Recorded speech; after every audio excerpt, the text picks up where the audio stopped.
한 가지의 모든 것을 건 사람들 안녕하세요.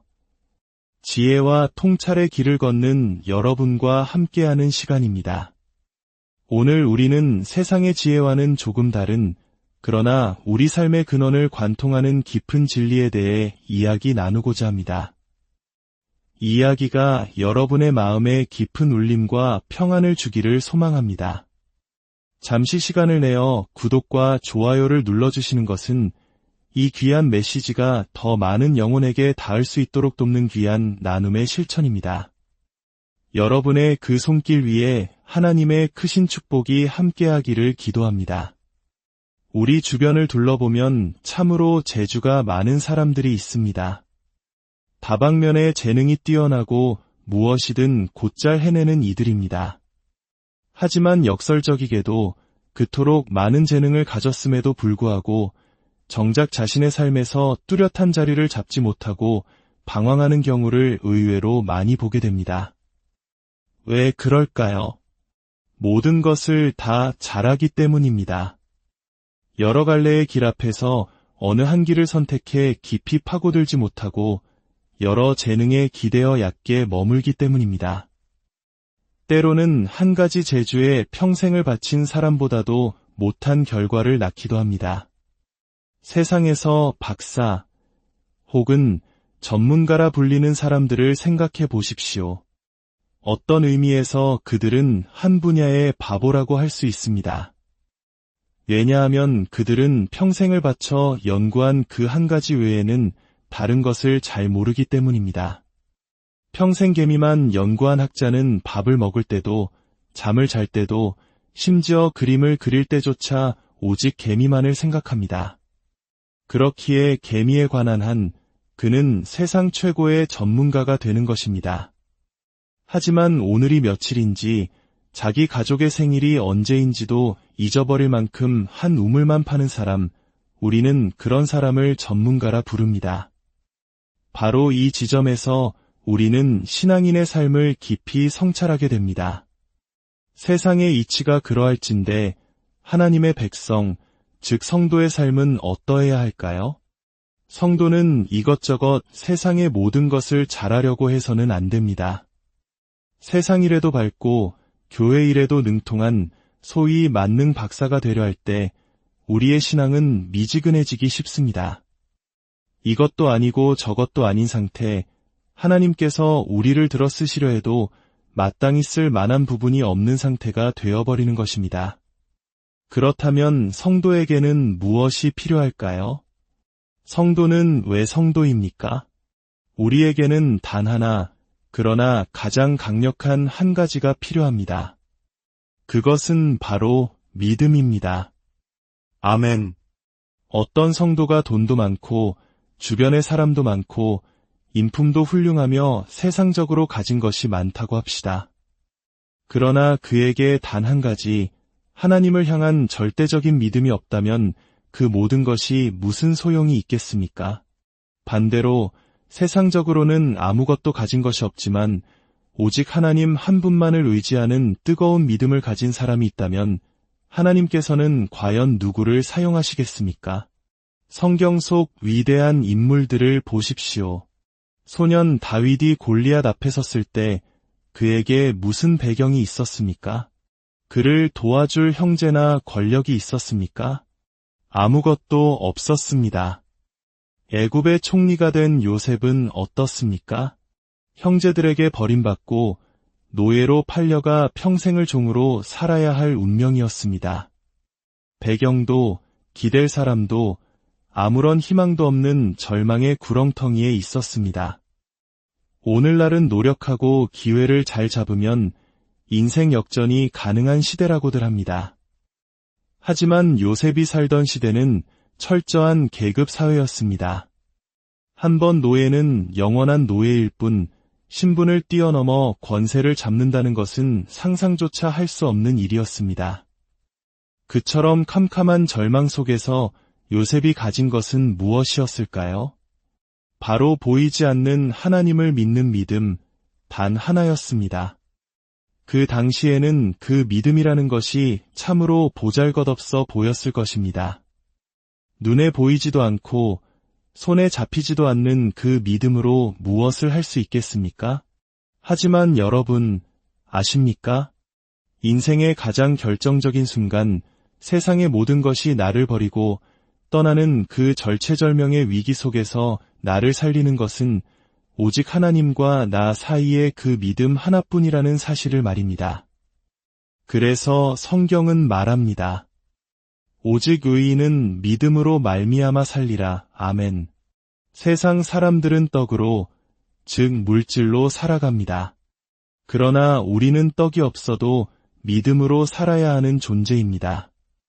믿음으로 사는 자는 반드시 승리합니다.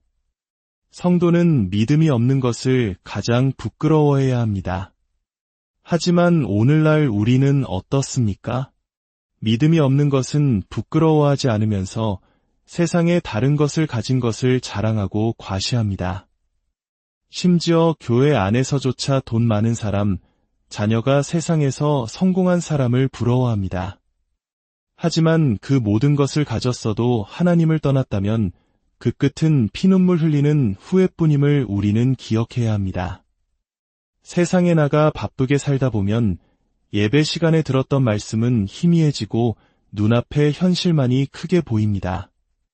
똑똑한 자녀, 돈 잘 버는 능력, 세상의 인정 같은 것들만 귀하고 자랑스러워 보입니다. 믿음이 약해지는 것은 별로 걱정하지 않습니다. 이것이 얼마나 심각한 문제인지 우리는 깨달아야 합니다. 우리가 왜 예배를 드려야 하고 왜 말씀을 들어야 합니까? 일주일에 한 번이라도 하나님 앞에 나아와 말씀으로 자신을 점검하지 않으면 우리는 세상의 거센 물결에 휩쓸려 떠내려갈 수밖에 없기 때문입니다. 말씀의 거울 앞에 서서 자신을 비추고 깨어지고 회개하고 다시금 믿음을 다잡고 세상으로 나아가기 때문에 그나마 버티며 살아가는 것입니다. 우리의 영적 싸움의 대상인 원수 마귀는 결코 우리를 봐주지 않습니다. 마귀는 무자비하고 끈질긴 존재입니다. 우리가 피곤하고 지치고 낙심하고 게으를 때를 결코 놓치지 않고 집요하게 공격해옵니다. 10번 찍어 안 넘어간다고 포기하는 존재가 아닙니다. 안 되면 또 10번, 또 10번을 찍어 넘어뜨리려 합니다. 이런 영적 싸움에서 우리가 이기기 위해 필요한 유일한 무기는 바로 믿음입니다. 다른 모든 것이 없어도 믿음 하나만으로 무장할 때 우리는 승리할 수 있습니다. 여러분 모두가 믿음으로 굳건히 무장하기를 주님의 이름으로 축복합니다. 복에도 순서가 있습니다. 성경은 말합니다. 사랑하는 자여, 내 영혼이 잘됨같이 내가 범사에 잘되고 강건하기를 내가 간구하노라. 아멘. 영혼이 잘되는 것이 첫 번째입니다. 영혼이 망가진 상태에서 세상의 일이 잘 풀리는 것만큼 큰 저주는 없습니다. 그것은 자신이 망해가는 줄도 모르고 죽음으로 달려가는 길이기 때문입니다. 집을 나간 탕자를 생각해 보십시오. 만약 그가 아버지의 재산을 가지고 나가 세상에서 성공하고 형통했다면 과연 아버지를 기억이나 했겠습니까? 모든 것을 잃고 친구도 다 떠나고 돼지가 먹는 쥐염 열매로 배를 채우는 비참한 신세가 되었을 때 그는 비로소 아버지를 떠올렸습니다. 그에게 닥친 가뭄과 실패는 오히려 아버지께로 돌아가게 하는 축복의 통로였던 것입니다. 성도에게는 다른 모든 것이 없어져도 괜찮습니다. 오직 믿음 하나만 있으면 됩니다. 목사는 목회 하나만 잘하면 되고 성도는 믿음 하나만 굳게 지키면 됩니다. 마치 한국의 유명한 맛집들이 여러 메뉴가 아닌 단 하나의 특별한 메뉴로 승부하는 것과 같습니다. 짜장면이 맛있는 집, 탕수육으로 유명한 집처럼 우리 신앙인들은 믿음이라는 단 하나의 전문 분야에서 최고가 되어야 합니다. 이제 우리의 믿음이 가장 구체적으로 드러나는 행위, 기도에 대해 이야기해 봅시다. 이 땅의 성도들은 모두 기도를 합니다. 하지만 기도하는 사람과 기도밖에 할 것이 없는 사람 사이에는 큰 차이가 있습니다. 교회는 다른 것으로 살아남는 곳이 아닙니다. 좋은 프로그램이나 사회복지 사업으로 부흥하는 곳이 아닙니다. 교회는 오직 기도할 때 살아남습니다. 하나님께서 교회를 세우신 목적이 바로 그것이기 때문입니다. 우리의 삶도 마찬가지입니다. 오늘 이 밤 하나님 앞에 나아온 여러분의 마음은 어떻습니까? 여러 가지 선택지 중 하나로 이 자리에 나온 사람과 이 길밖에는 없다. 나는 오늘 여기서 하나님을 만나야만 산다는 절박한 마음으로 나온 사람은 예배의 자세부터가 다릅니다. 갈 곳이 오직 하나님밖에 없는 사람, 할 것이 기도밖에 없어서 나온 사람, 하나님은 바로 그 사람을 만나 주십니다. 아멘. 세상적으로 모든 것을 가졌음에도 불구하고 산에 올라 애통하며 부르짖어 기도하는 사람이 있습니다. 그들은 진정한 복이 무엇인지 아는 사람들입니다. 반면에 광야와 같은 고난 속에서도 여전히 교만하여 하나님을 찾지 않는 사람도 있습니다. 우리는 어떤 사람이 되어야 하겠습니까? 여러분, 기도하는 여러분은 반드시 잘 될 것입니다. 기도하는 여러분의 자녀들을 하나님께서 책임져 주실 것입니다. 아멘. 우리가 고생하며 사는 것이 하나님의 본심이 결코 아닙니다. 어떤 부모가 자식이 고통받는 것을 기뻐하겠습니까? 다만 그 연단의 과정이 우리를 더 단단하고 순결한 믿음의 사람으로 만들기 위해 꼭 필요하기에 하나님께서 때로 우리를 광야와 풀무불로 인도하시는 것입니다. 우리 평생에 눈물이 마르지 않기를 바랍니다. 초가집에 살든 궁궐에 살든 하나님 앞에서의 애통하는 기도의 눈물은 결코 마르지 않아야 합니다. 삶이 형통하고 풍족해질수록 더욱 기도의 자리를 지키는 것, 그것이 바로 복 중의 복입니다. 오늘 본문에 등장하는 히스기야 왕의 이야기를 보십시오. 그는 병들어 죽게 되었고 심지어 이사야 선지자를 통해 너는 집을 정리하라 내가 죽고 살지 못하리라는 하나님의 최종 선고를 받았습니다. 확률 제로, 어떠한 희망도 없는 상황이었습니다. 그때 히스기야는 어떻게 했습니까? 그는 벽을 향하여 낯을 돌렸습니다. 세상의 모든 가능성을 차단하고 오직 하나님 한 분께만 집중하여 통곡하며 기도했습니다. 이래도 죽고 저래도 죽는다면 기도하다 죽겠다는 배수진을 친 것입니다. 그 짧고도 강렬한 기도가 어떤 결과를 낳았습니까? 하나님께서는 당신이 정하신 뜻을 스스로 돌이키셨습니다. 히스기야의 기도를 들으셨고 그의 눈물을 보셨습니다. 이사야 선지자가 왕궁을 다 벗어나기도 전에 하나님께서는 그의 생명을 15년이나 연장시켜 주셨고 구하지도 않았던 아수르의 위협으로부터 나라를 지켜주시겠다는 보너스까지 약속하셨습니다. 하나님의 뜻까지도 돌이키는 이 강력한 기도의 힘을 보십시오. 그러므로 기도는 얼마나 위대하며 얼마나 강력합니까? 오늘 우리에게도 희망이 있습니다. 그 히스기야의 하나님이 바로 우리의 하나님이시기 때문입니다. 아멘. 우리가 믿고 기도만 하면 하나님께서 일하기 시작하십니다. 길이 보이지 않아 막막하기에 기도하는 것 아닙니까? 내 힘으로 할 수 없기에 기도하는 것 아닙니까?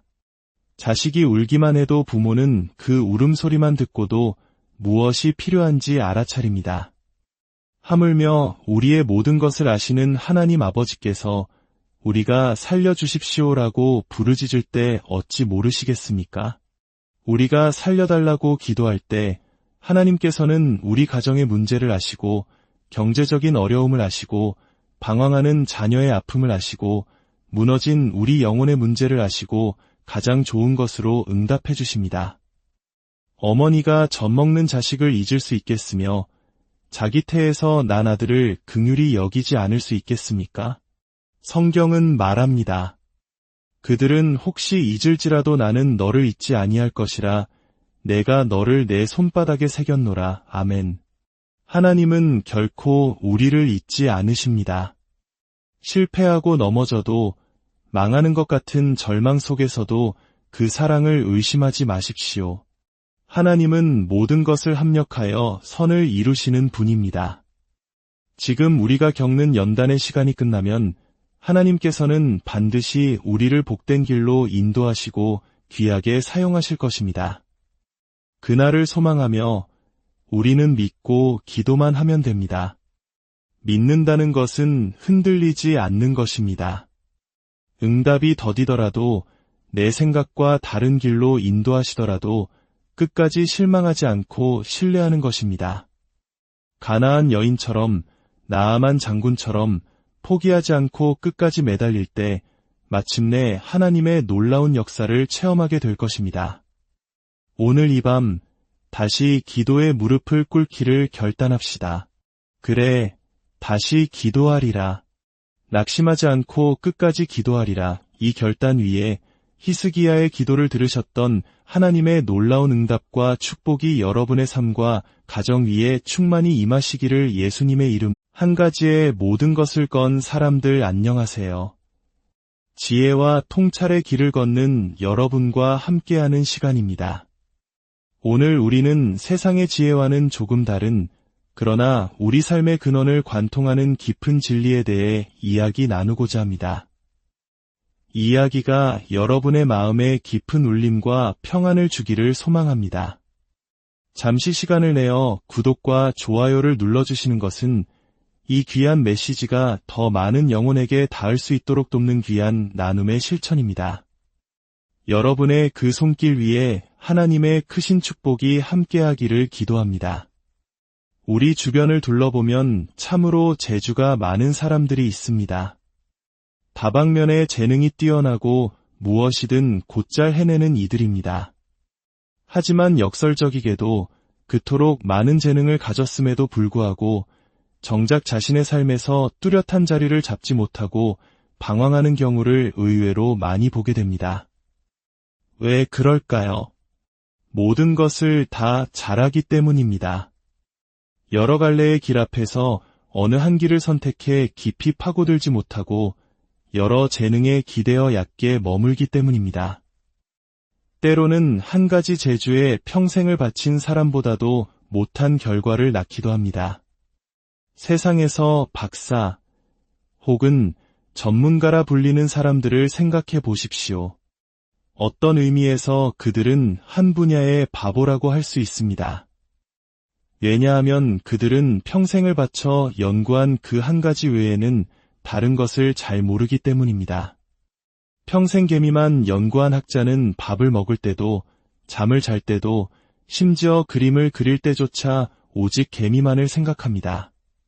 그렇기에 개미에 관한 한 그는 세상 최고의 전문가가 되는 것입니다. 하지만 오늘이 며칠인지 자기 가족의 생일이 언제인지도 잊어버릴 만큼 한 우물만 파는 사람, 우리는 그런 사람을 전문가라 부릅니다. 바로 이 지점에서 우리는 신앙인의 삶을 깊이 성찰하게 됩니다. 세상의 이치가 그러할진대 하나님의 백성, 즉 성도의 삶은 어떠해야 할까요? 성도는 이것저것 세상의 모든 것을 잘하려고 해서는 안 됩니다. 세상 일에도 밝고 교회 일에도 능통한 소위 만능 박사가 되려 할 때 우리의 신앙은 미지근해지기 쉽습니다.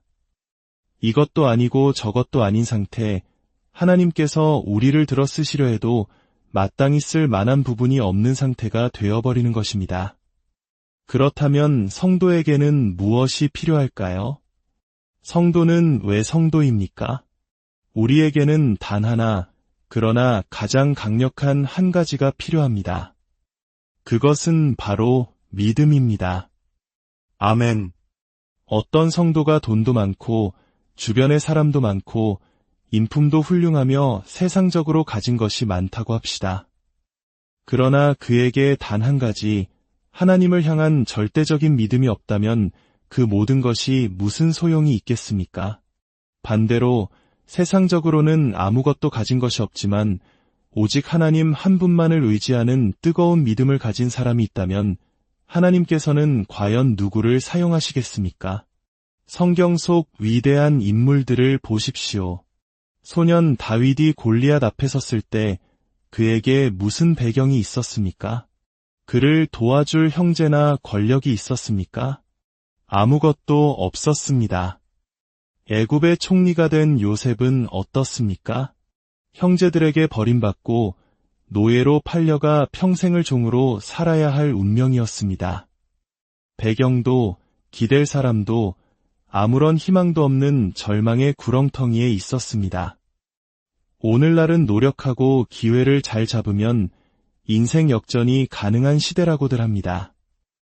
하지만 요셉이 살던 시대는 철저한 계급 사회였습니다. 한 번 노예는 영원한 노예일 뿐 신분을 뛰어넘어 권세를 잡는다는 것은 상상조차 할 수 없는 일이었습니다. 그처럼 캄캄한 절망 속에서 요셉이 가진 것은 무엇이었을까요? 바로 보이지 않는 하나님을 믿는 믿음, 단 하나였습니다. 그 당시에는 그 믿음이라는 것이 참으로 보잘것없어 보였을 것입니다. 눈에 보이지도 않고 손에 잡히지도 않는 그 믿음으로 무엇을 할 수 있겠습니까? 하지만 여러분, 아십니까?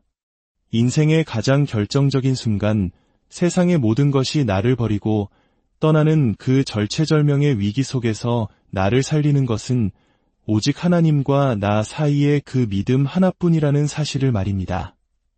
그래서 성경은 말합니다. 오직 의인은 믿음으로 말미암아 살리라. 아멘. 세상 사람들은 떡으로, 즉 물질로 살아갑니다. 그러나 우리는 떡이 없어도 믿음으로 살아야 하는 존재입니다. 믿음으로 사는 자는 반드시 승리합니다. 성도는 믿음이 없는 것을 가장 부끄러워해야 합니다. 하지만 오늘날 우리는 어떻습니까? 믿음이 없는 것은 부끄러워하지 않으면서 세상의 다른 것을 가진 것을 자랑하고 과시합니다. 심지어 교회 안에서조차 돈 많은 사람, 자녀가 세상에서 성공한 사람을 부러워합니다. 하지만 그 모든 것을 가졌어도 하나님을 떠났다면 그 끝은 피눈물 흘리는 후회뿐임을 우리는 기억해야 합니다. 세상에 나가 바쁘게 살다 보면 예배 시간에 들었던 말씀은 희미해지고 눈앞에 현실만이 크게 보입니다. 똑똑한 자녀, 돈 잘 버는 능력, 세상의 인정 같은 것들만 귀하고 자랑스러워 보입니다. 믿음이 약해지는 것은 별로 걱정하지 않습니다. 이것이 얼마나 심각한 문제인지 우리는 깨달아야 합니다. 우리가 왜 예배를 드려야 하고 왜 말씀을 들어야 합니까? 일주일에 한 번이라도 하나님 앞에 나아와 말씀으로 자신을 점검하지 않으면 우리는 세상의 거센 물결에 휩쓸려 떠내려갈 수밖에 없기 때문입니다. 말씀의 거울 앞에 서서 자신을 비추고 깨어지고 회개하고 다시금 믿음을 다잡고 세상으로 나아가기 때문에 그나마 버티며 살아가는 것입니다.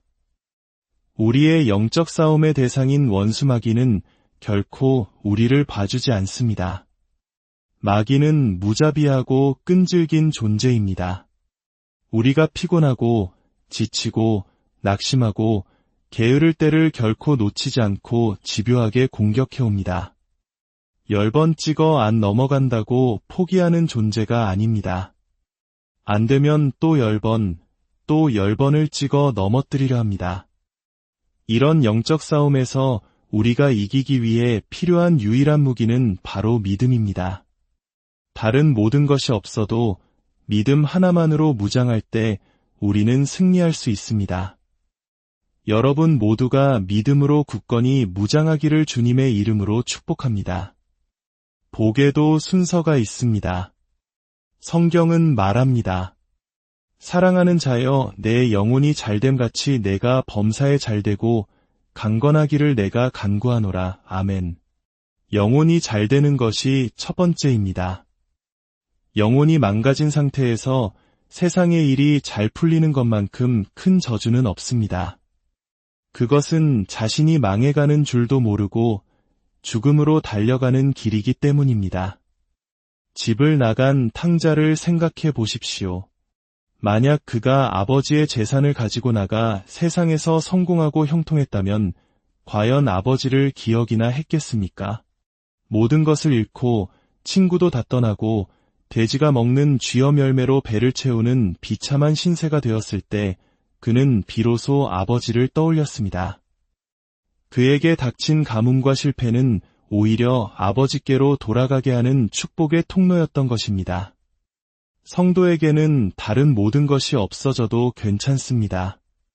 오직 믿음 하나만 있으면 됩니다. 목사는 목회 하나만 잘하면 되고 성도는 믿음 하나만 굳게 지키면 됩니다. 마치 한국의 유명한 맛집들이 여러 메뉴가 아닌 단 하나의 특별한 메뉴로 승부하는 것과 같습니다. 짜장면이 맛있는 집, 탕수육으로 유명한 집처럼 우리 신앙인들은 믿음이라는 단 하나의 전문 분야에서 최고가 되어야 합니다. 이제 우리의 믿음이 가장 구체적으로 드러나는 행위, 기도에 대해 이야기해 봅시다. 이 땅의 성도들은 모두 기도를 합니다. 하지만 기도하는 사람과 기도밖에 할 것이 없는 사람 사이에는 큰 차이가 있습니다. 교회는 다른 것으로 살아남는 곳이 아닙니다. 좋은 프로그램이나 사회복지사업으로 부흥하는 곳이 아닙니다. 교회는 오직 기도할 때 살아남습니다. 하나님께서 교회를 세우신 목적이 바로 그것이기 때문입니다. 우리의 삶도 마찬가지입니다.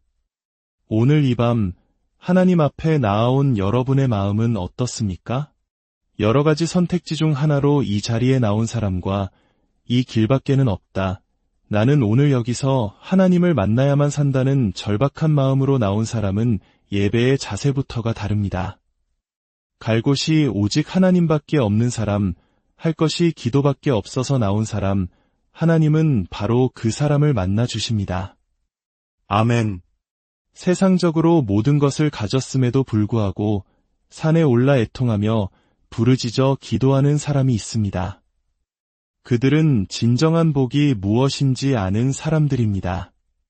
반면에 광야와 같은 고난 속에서도 여전히 교만하여 하나님을 찾지 않는 사람도 있습니다. 우리는 어떤 사람이 되어야 하겠습니까? 여러분, 기도하는 여러분은 반드시 잘 될 것입니다. 기도하는 여러분의 자녀들을 하나님께서 책임져 주실 것입니다. 아멘. 우리가 고생하며 사는 것이 하나님의 본심이 결코 아닙니다. 어떤 부모가 자식이 고통받는 것을 기뻐하겠습니까? 다만 그 연단의 과정이 우리를 더 단단하고 순결한 믿음의 사람으로 만들기 위해 꼭 필요하기에 하나님께서 때로 우리를 광야와 풀무불로 인도하시는 것입니다.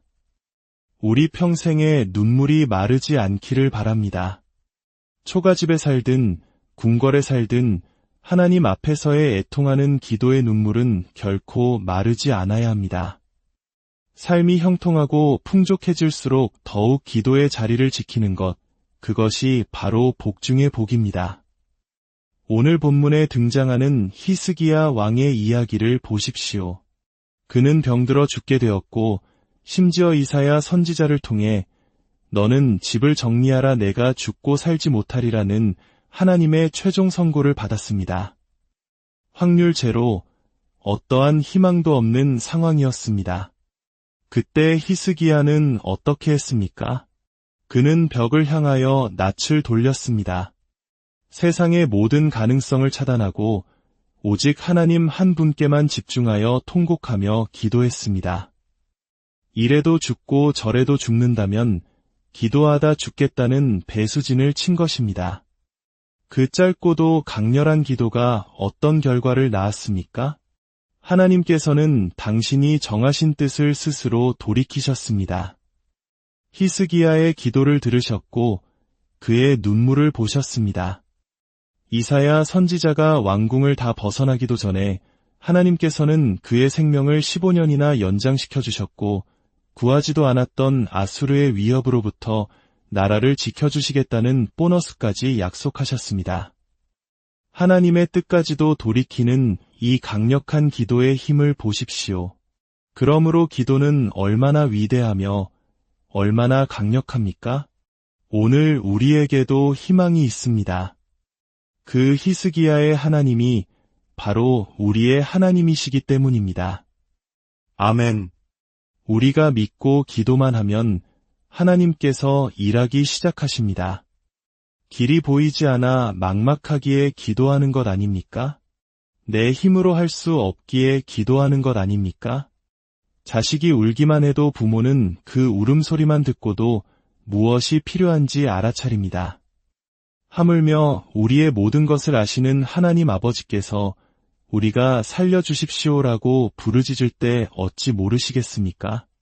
우리가 살려달라고 기도할 때 하나님께서는 우리 가정의 문제를 아시고 경제적인 어려움을 아시고 방황하는 자녀의 아픔을 아시고 무너진 우리 영혼의 문제를 아시고 가장 좋은 것으로 응답해 주십니다.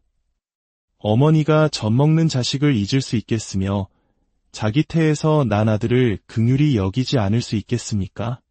성경은 말합니다. 그들은 혹시 잊을지라도 나는 너를 잊지 아니할 것이라 내가 너를 내 손바닥에 새겼노라. 아멘. 하나님은 결코 우리를 잊지 않으십니다. 실패하고 넘어져도 망하는 것 같은 절망 속에서도 그 사랑을 의심하지 마십시오. 하나님은 모든 것을 합력하여 선을 이루시는 분입니다. 지금 우리가 겪는 연단의 시간이 끝나면 하나님께서는 반드시 우리를 복된 길로 인도하시고 귀하게 사용하실 것입니다. 그날을 소망하며 우리는 믿고 기도만 하면 됩니다. 믿는다는 것은 흔들리지 않는 것입니다.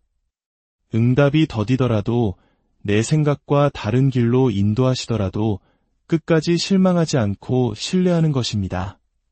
가나안 여인처럼 나아만 장군처럼 포기하지 않고 끝까지 매달릴 때 마침내 하나님의 놀라운 역사를 체험하게 될 것입니다. 오늘 이 밤 다시 기도의 무릎을 꿇기를 결단합시다. 그래, 다시 기도하리라. 낙심하지 않고 끝까지 기도하리라. 이 결단 위에 히스기야의 기도를 들으셨던 하나님의 놀라운 응답과 축복이 여러분의 삶과 가정 위에 충만히 임하시기를 예수님의 이름 한 가지에 모든 것을 건 사람들 안녕하세요. 지혜와 통찰의 길을 걷는 여러분과 함께하는 시간입니다. 오늘 우리는 세상의 지혜와는 조금 다른 그러나 우리 삶의 근원을 관통하는 깊은 진리에 대해 이야기 나누고자 합니다. 이 이야기가 여러분의 마음에 깊은 울림과 평안을 주기를 소망합니다. 잠시 시간을 내어 구독과 좋아요를 눌러주시는 것은 이 귀한 메시지가 더 많은 영혼에게 닿을 수 있도록 돕는 귀한 나눔의 실천입니다. 여러분의 그 손길 위에 하나님의 크신 축복이 함께하기를 기도합니다. 우리 주변을 둘러보면 참으로 재주가 많은 사람들이 있습니다. 다방면에 재능이 뛰어나고 무엇이든 곧잘 해내는 이들입니다. 하지만 역설적이게도 그토록 많은 재능을 가졌음에도 불구하고 정작 자신의 삶에서 뚜렷한 자리를 잡지 못하고 방황하는 경우를 의외로 많이 보게 됩니다. 왜 그럴까요? 모든 것을 다 잘하기 때문입니다. 여러 갈래의 길 앞에서 어느 한 길을 선택해 깊이 파고들지 못하고 여러 재능에 기대어 얕게 머물기 때문입니다. 때로는 한 가지 재주에 평생을 바친 사람보다도 못한 결과를 낳기도 합니다. 세상에서 박사 혹은 전문가라 불리는 사람들을 생각해 보십시오. 어떤 의미에서 그들은 한 분야의 바보라고 할 수 있습니다. 왜냐하면 그들은 평생을 바쳐 연구한 그 한 가지 외에는 다른 것을 잘 모르기 때문입니다. 평생 개미만 연구한 학자는 밥을 먹을 때도, 잠을 잘 때도, 심지어 그림을 그릴 때조차 오직 개미만을 생각합니다. 그렇기에 개미에 관한 한 그는 세상 최고의 전문가가 되는 것입니다. 하지만 오늘이 며칠인지 자기 가족의 생일이 언제인지도 잊어버릴 만큼 한 우물만 파는 사람, 우리는 그런 사람을 전문가라 부릅니다. 바로 이 지점에서 우리는 신앙인의 삶을 깊이 성찰하게 됩니다. 세상의 이치가 그러할진대 하나님의 백성, 즉 성도의 삶은 어떠해야 할까요? 성도는 이것저것 세상의 모든 것을 잘하려고 해서는 안 됩니다. 세상 일에도 밝고 교회 일에도 능통한 소위 만능 박사가 되려 할 때 우리의 신앙은 미지근해지기 쉽습니다. 이것도 아니고 저것도 아닌 상태, 하나님께서 우리를 들어 쓰시려 해도 마땅히 쓸 만한 부분이 없는 상태가 되어버리는 것입니다. 그렇다면 성도에게는 무엇이 필요할까요? 성도는 왜 성도입니까? 우리에게는 단 하나, 그러나 가장 강력한 한 가지가 필요합니다. 그것은 바로 믿음입니다. 아멘. 어떤 성도가 돈도 많고 주변에 사람도 많고 인품도 훌륭하며 세상적으로 가진 것이 많다고 합시다. 그러나 그에게 단 한 가지, 하나님을 향한 절대적인 믿음이 없다면 그 모든 것이 무슨 소용이 있겠습니까? 반대로 세상적으로는 아무것도 가진 것이 없지만 오직 하나님 한 분만을 의지하는 뜨거운 믿음을 가진 사람이 있다면 하나님께서는 과연 누구를 사용하시겠습니까? 성경 속 위대한 인물들을 보십시오. 소년 다윗이 골리앗 앞에 섰을 때 그에게 무슨 배경이 있었습니까? 그를 도와줄 형제나 권력이 있었습니까? 아무것도 없었습니다. 애굽의 총리가 된 요셉은 어떻습니까? 형제들에게 버림받고 노예로 팔려가 평생을 종으로 살아야 할 운명이었습니다. 배경도 기댈 사람도 아무런 희망도 없는 절망의 구렁텅이에 있었습니다. 오늘날은 노력하고 기회를 잘 잡으면 인생 역전이 가능한 시대라고들 합니다. 하지만 요셉이 살던 시대는 철저한 계급 사회였습니다. 한번 노예는 영원한 노예일 뿐 신분을 뛰어넘어 권세를 잡는다는 것은 상상조차 할 수 없는 일이었습니다. 그처럼 캄캄한 절망 속에서 요셉이 가진 것은 무엇이었을까요? 바로 보이지 않는 하나님을 믿는 믿음, 단 하나였습니다. 그 당시에는 그 믿음이라는 것이 참으로 보잘것없어 보였을 것입니다. 눈에 보이지도 않고 손에 잡히지도 않는 그 믿음으로 무엇을 할 수 있겠습니까? 하지만 여러분, 아십니까? 인생의 가장 결정적인 순간, 세상의 모든 것이 나를 버리고 떠나는 그 절체절명의 위기 속에서 나를 살리는 것은 오직 하나님과 나 사이의 그 믿음 하나뿐이라는 사실을 말입니다. 그래서 성경은 말합니다. 오직 의인은 믿음으로 말미암아 살리라. 아멘. 세상 사람들은 떡으로, 즉 물질로 살아갑니다. 그러나 우리는 떡이 없어도 믿음으로 살아야 하는 존재입니다. 믿음으로 사는 자는 반드시 승리합니다. 성도는 믿음이 없는 것을 가장 부끄러워해야 합니다. 하지만 오늘날 우리는 어떻습니까? 믿음이 없는 것은 부끄러워하지 않으면서 세상의 다른 것을 가진 것을 자랑하고 과시합니다. 심지어 교회 안에서조차 돈 많은 사람, 자녀가 세상에서 성공한 사람을 부러워합니다. 하지만 그 모든 것을 가졌어도 하나님을 떠났다면 그 끝은 피눈물 흘리는 후회뿐임을 우리는 기억해야 합니다. 세상에 나가 바쁘게 살다 보면 예배 시간에 들었던 말씀은 희미해지고 눈앞에 현실만이 크게 보입니다. 똑똑한 자녀, 돈 잘 버는 능력, 세상의 인정 같은 것들만 귀하고 자랑스러워 보입니다. 믿음이 약해지는 것은 별로 걱정하지 않습니다. 이것이 얼마나 심각한 문제인지 우리는 깨달아야 합니다. 우리가 왜 예배를 드려야 하고 왜 말씀을 들어야 합니까? 일주일에 한 번이라도 하나님 앞에 나아와 말씀으로 자신을 점검하지 않으면 우리는 세상의 거센 물결에 휩쓸려 떠내려갈 수밖에 없기 때문입니다. 말씀의 거울 앞에 서서 자신을 비추고 깨어지고 회개하고 다시금 믿음을 다잡고 세상으로 나아가기 때문에 그나마 버티며 살아가는 것입니다. 우리의 영적 싸움의 대상인 원수 마귀는 결코 우리를 봐주지 않습니다. 마귀는 무자비하고 끈질긴 존재입니다. 우리가 피곤하고 지치고 낙심하고 게으를 때를 결코 놓치지 않고 집요하게 공격해옵니다. 10번 찍어 안 넘어간다고 포기하는 존재가 아닙니다. 안 되면 또 10번, 또 10번을 찍어 넘어뜨리려 합니다. 이런 영적 싸움에서 우리가 이기기 위해 필요한 유일한 무기는 바로 믿음입니다. 다른 모든 것이 없어도 믿음 하나만으로 무장할 때 우리는 승리할 수 있습니다. 여러분 모두가 믿음으로 굳건히 무장하기를 주님의 이름으로 축복합니다. 복에도 순서가 있습니다.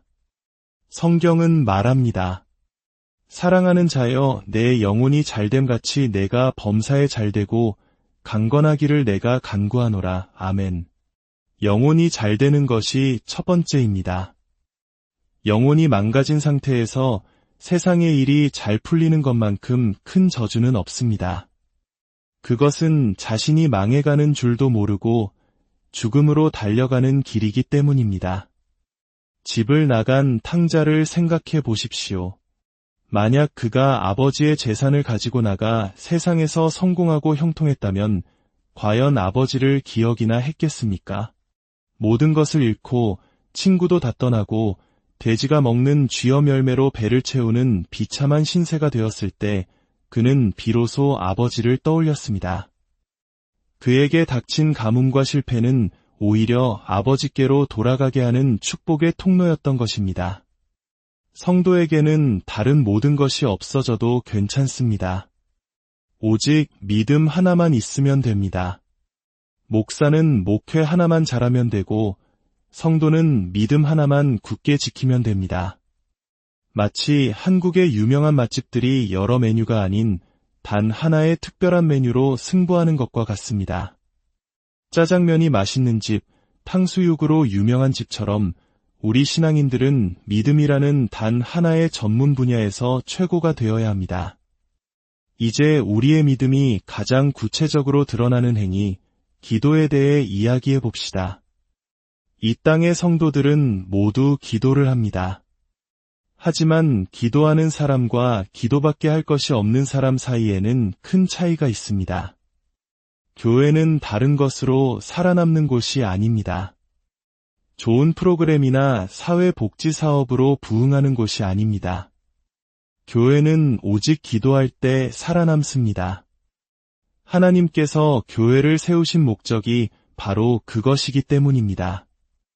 우리의 삶도 마찬가지입니다. 오늘 이 밤 하나님 앞에 나아온 여러분의 마음은 어떻습니까?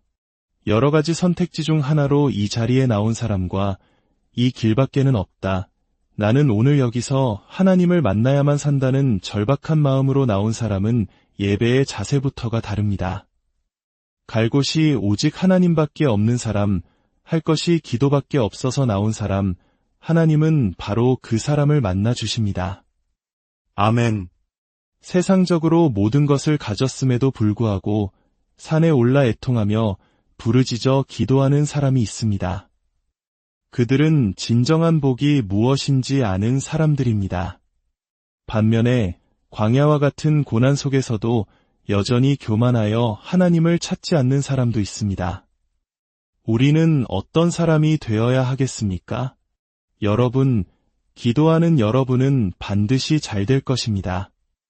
기도하는 여러분의 자녀들을 하나님께서 책임져 주실 것입니다. 아멘. 우리가 고생하며 사는 것이 하나님의 본심이 결코 아닙니다. 어떤 부모가 자식이 고통받는 것을 기뻐하겠습니까? 다만 그 연단의 과정이 우리를 더 단단하고 순결한 믿음의 사람으로 만들기 위해 꼭 필요하기에 하나님께서 때로 우리를 광야와 풀무불로 인도하시는 것입니다. 우리 평생에 눈물이 마르지 않기를 바랍니다. 초가집에 살든 궁궐에 살든 하나님 앞에서의 애통하는 기도의 눈물은 결코 마르지 않아야 합니다.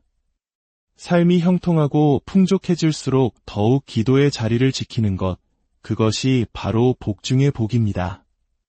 오늘 본문에 등장하는 히스기야 왕의 이야기를 보십시오. 그는 병들어 죽게 되었고 심지어 이사야 선지자를 통해 너는 집을 정리하라 내가 죽고 살지 못하리라는 하나님의 최종 선고를 받았습니다. 확률제로 어떠한 희망도 없는 상황이었습니다. 그때 히스기야는 어떻게 했습니까? 그는 벽을 향하여 낯을 돌렸습니다. 세상의 모든 가능성을 차단하고 오직 하나님 한 분께만 집중하여 통곡하며 기도했습니다. 이래도 죽고 저래도 죽는다면 기도하다 죽겠다는 배수진을 친 것입니다. 그 짧고도 강렬한 기도가 어떤 결과를 낳았습니까? 하나님께서는 당신이 정하신 뜻을 스스로 돌이키셨습니다. 히스기야의 기도를 들으셨고 그의 눈물을 보셨습니다. 이사야 선지자가 왕궁을 다 벗어나기도 전에 하나님께서는 그의 생명을 15년이나 연장시켜 주셨고 구하지도 않았던 아수르의 위협으로부터 나라를 지켜주시겠다는 보너스까지 약속하셨습니다. 하나님의 뜻까지도 돌이키는 이 강력한 기도의 힘을 보십시오. 그러므로 기도는 얼마나 위대하며 얼마나 강력합니까? 오늘 우리에게도 희망이 있습니다. 그 히스기야의 하나님이 바로 우리의 하나님이시기 때문입니다. 아멘. 우리가 믿고 기도만 하면 하나님께서 일하기 시작하십니다. 길이 보이지 않아 막막하기에 기도하는 것 아닙니까? 내 힘으로 할 수 없기에 기도하는 것 아닙니까? 자식이 울기만 해도 부모는 그 울음소리만 듣고도 무엇이 필요한지 알아차립니다. 하물며 우리의 모든 것을 아시는 하나님 아버지께서 우리가 살려주십시오라고 부르짖을 때 어찌 모르시겠습니까? 우리가 살려달라고 기도할 때 하나님께서는 우리 가정의 문제를 아시고 경제적인 어려움을 아시고 방황하는 자녀의 아픔을 아시고 무너진 우리 영혼의 문제를 아시고 가장 좋은 것으로 응답해 주십니다. 어머니가 젖먹는 자식을 잊을 수 있겠으며 자기 태에서 난 아들을 긍휼히 여기지 않을 수 있겠습니까? 성경은 말합니다. 그들은 혹시 잊을지라도 나는 너를 잊지 아니할 것이라 내가 너를 내 손바닥에 새겼노라. 아멘. 하나님은 결코 우리를 잊지 않으십니다. 실패하고 넘어져도 망하는 것 같은 절망 속에서도 그 사랑을 의심하지 마십시오. 하나님은 모든 것을 합력하여 선을 이루시는 분입니다.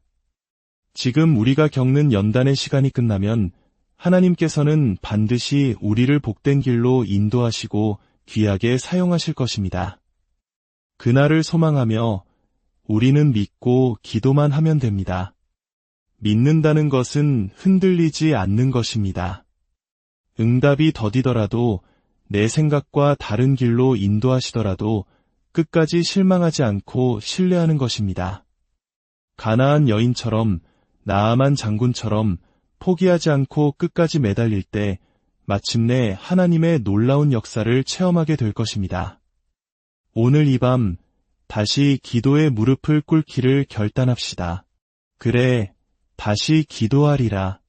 낙심하지 않고 끝까지 기도하리라. 이 결단 위에 히스기야의 기도를 들으셨던 하나님의 놀라운 응답과 축복이 여러분의 삶과 가정 위에 충만히 임하시기를 예수님의 이름 한 가지에 모든 것을 건 사람들 안녕하세요.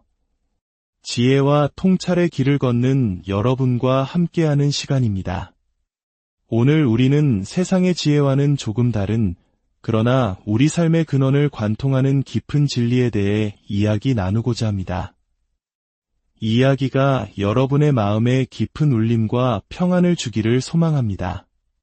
잠시 시간을 내어 구독과 좋아요를 눌러주시는 것은 이 귀한 메시지가 더 많은 영혼에게 닿을 수 있도록 돕는 귀한 나눔의 실천입니다. 여러분의 그 손길 위에 하나님의 크신 축복이 함께하기를 기도합니다.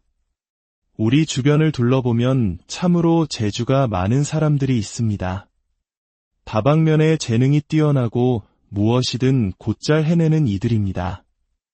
하지만 역설적이게도 그토록 많은 재능을 가졌음에도 불구하고 정작 자신의 삶에서 뚜렷한 자리를 잡지 못하고 방황하는 경우를 의외로 많이 보게 됩니다.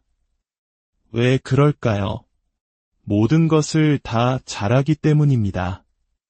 여러 갈래의 길 앞에서 어느 한 길을 선택해 깊이 파고들지 못하고 여러 재능에 기대어 얕게 머물기 때문입니다.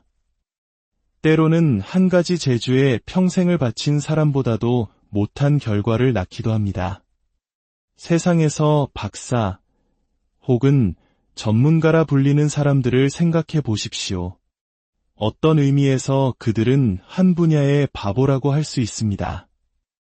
왜냐하면 그들은 평생을 바쳐 연구한 그 한 가지 외에는 다른 것을 잘 모르기 때문입니다. 평생 개미만 연구한 학자는 밥을 먹을 때도, 잠을 잘 때도, 심지어 그림을 그릴 때조차 오직 개미만을 생각합니다. 그렇기에 개미에 관한 한 그는 세상 최고의 전문가가 되는 것입니다. 하지만 오늘이 며칠인지 자기 가족의 생일이 언제인지도 잊어버릴 만큼 한 우물만 파는 사람, 우리는 그런 사람을 전문가라 부릅니다. 바로 이 지점에서 우리는 신앙인의 삶을 깊이 성찰하게 됩니다. 세상의 이치가 그러할진대 하나님의 백성, 즉 성도의 삶은 어떠해야 할까요? 성도는 이것저것 세상의 모든 것을 잘하려고 해서는 안 됩니다. 세상 일에도 밝고 교회 일에도 능통한 소위 만능 박사가 되려 할 때 우리의 신앙은 미지근해지기 쉽습니다. 이것도 아니고 저것도 아닌 상태, 하나님께서 우리를 들어 쓰시려 해도 마땅히 쓸 만한 부분이 없는 상태가 되어버리는 것입니다. 그렇다면 성도에게는 무엇이 필요할까요? 성도는 왜 성도입니까? 우리에게는 단 하나, 그러나 가장 강력한 한 가지가 필요합니다. 그것은 바로 믿음입니다. 아멘. 어떤 성도가 돈도 많고 주변에 사람도 많고 인품도 훌륭하며 세상적으로 가진 것이 많다고 합시다. 그러나 그에게 단 한 가지, 하나님을 향한 절대적인 믿음이 없다면 그 모든 것이 무슨 소용이 있겠습니까? 반대로 세상적으로는 아무것도 가진 것이 없지만 오직 하나님 한 분만을 의지하는 뜨거운 믿음을 가진 사람이 있다면 하나님께서는 과연 누구를 사용하시겠습니까? 성경 속 위대한 인물들을 보십시오. 소년 다윗이 골리앗 앞에 섰을 때 그에게 무슨 배경이 있었습니까? 그를 도와줄 형제나 권력이 있었습니까? 아무것도 없었습니다. 애굽의 총리가 된 요셉은 어떻습니까? 형제들에게 버림받고 노예로 팔려가 평생을 종으로 살아야 할 운명이었습니다. 배경도 기댈 사람도 아무런 희망도 없는 절망의 구렁텅이에 있었습니다. 오늘날은 노력하고 기회를 잘 잡으면 인생 역전이 가능한 시대라고들 합니다. 하지만 요셉이 살던 시대는 철저한 계급 사회였습니다. 한번 노예는 영원한 노예일 뿐 신분을 뛰어넘어 권세를 잡는다는 것은 상상조차 할 수 없는 일이었습니다. 그처럼 캄캄한 절망 속에서 요셉이 가진 것은 무엇이었을까요? 바로 보이지 않는 하나님을 믿는 믿음, 단 하나였습니다. 그 당시에는 그 믿음이라는 것이 참으로 보잘것없어 보였을 것입니다. 눈에 보이지도 않고 손에 잡히지도 않는 그 믿음으로 무엇을 할 수 있겠습니까? 하지만 여러분, 아십니까? 인생의 가장 결정적인 순간, 세상의 모든 것이 나를 버리고 떠나는 그 절체절명의 위기 속에서 나를 살리는 것은 오직 하나님과 나 사이의 그 믿음 하나뿐이라는 사실을 말입니다. 그래서 성경은 말합니다. 오직 의인은 믿음으로 말미암아 살리라. 아멘. 세상 사람들은 떡으로, 즉 물질로 살아갑니다. 그러나 우리는 떡이 없어도 믿음으로 살아야 하는 존재입니다. 믿음으로 사는 자는 반드시 승리합니다. 성도는 믿음이 없는 것을 가장 부끄러워해야 합니다. 하지만 오늘날 우리는 어떻습니까? 믿음이 없는 것은 부끄러워하지 않으면서 세상의 다른 것을 가진 것을 자랑하고 과시합니다. 심지어 교회 안에서조차 돈 많은 사람, 자녀가 세상에서 성공한 사람을 부러워합니다. 하지만 그 모든 것을 가졌어도 하나님을 떠났다면 그 끝은 피눈물 흘리는 후회뿐임을 우리는 기억해야 합니다. 세상에 나가 바쁘게 살다 보면 예배 시간에 들었던 말씀은 희미해지고 눈앞의 현실만이 크게 보입니다. 똑똑한 자녀, 돈 잘 버는 능력, 세상의 인정 같은 것들만 귀하고 자랑스러워 보입니다. 믿음이 약해지는 것은 별로 걱정하지 않습니다. 이것이 얼마나 심각한 문제인지 우리는 깨달아야 합니다. 우리가 왜 예배를 드려야 하고 왜 말씀을 들어야 합니까? 일주일에 한 번이라도 하나님 앞에 나아와 말씀으로 자신을 점검하지 않으면 우리는 세상의 거센 물결에 휩쓸려 떠내려갈 수밖에 없기 때문입니다. 말씀의 거울 앞에 서서 자신을 비추고 깨어지고 회개하고 다시금 믿음을 다잡고 세상으로 나아가기 때문에 그나마 버티며 살아가는 것입니다. 우리의 영적 싸움의 대상인 원수 마귀는 결코 우리를 봐주지 않습니다. 마귀는 무자비하고 끈질긴 존재입니다. 우리가 피곤하고 지치고 낙심하고 게으를 때를 결코 놓치지 않고 집요하게 공격해옵니다. 10번 찍어 안 넘어간다고 포기하는 존재가 아닙니다. 안 되면 또 10번, 또 10번을 찍어 넘어뜨리려 합니다. 이런 영적 싸움에서 우리가 이기기 위해 필요한 유일한 무기는 바로 믿음입니다. 다른 모든 것이 없어도 믿음 하나만으로 무장할 때 우리는 승리할 수 있습니다. 여러분 모두가 믿음으로 굳건히 무장하기를 주님의 이름으로 축복합니다. 복에도 순서가 있습니다. 성경은 말합니다. 사랑하는 자여, 내 영혼이 잘됨같이 내가 범사에 잘되고 강건하기를 내가 간구하노라. 아멘. 영혼이 잘되는 것이 첫 번째입니다. 영혼이 망가진 상태에서 세상의 일이 잘 풀리는 것만큼 큰 저주는 없습니다.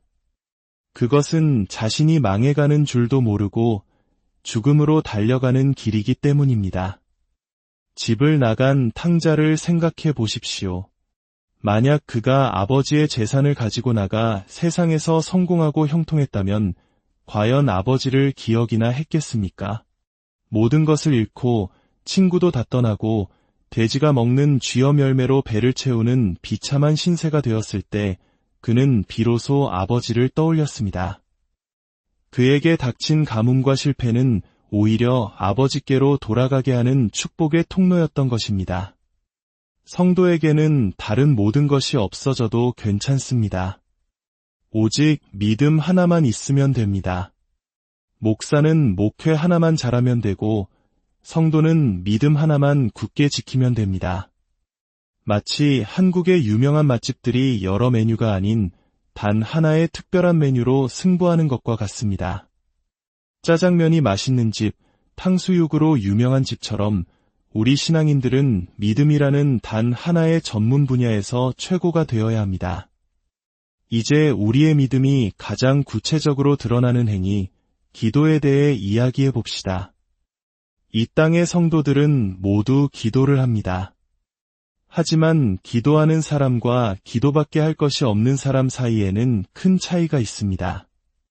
교회는 다른 것으로 살아남는 곳이 아닙니다. 좋은 프로그램이나 사회복지 사업으로 부흥하는 곳이 아닙니다. 교회는 오직 기도할 때 살아남습니다. 하나님께서 교회를 세우신 목적이 바로 그것이기 때문입니다. 우리의 삶도 마찬가지입니다. 오늘 이 밤 하나님 앞에 나아온 여러분의 마음은 어떻습니까? 여러 가지 선택지 중 하나로 이 자리에 나온 사람과 이 길밖에는 없다. 나는 오늘 여기서 하나님을 만나야만 산다는 절박한 마음으로 나온 사람은 예배의 자세부터가 다릅니다. 갈 곳이 오직 하나님밖에 없는 사람, 할 것이 기도밖에 없어서 나온 사람, 하나님은 바로 그 사람을 만나 주십니다. 아멘. 세상적으로 모든 것을 가졌음에도 불구하고 산에 올라 애통하며 부르짖어 기도하는 사람이 있습니다. 그들은 진정한 복이 무엇인지 아는 사람들입니다. 반면에 광야와 같은 고난 속에서도 여전히 교만하여 하나님을 찾지 않는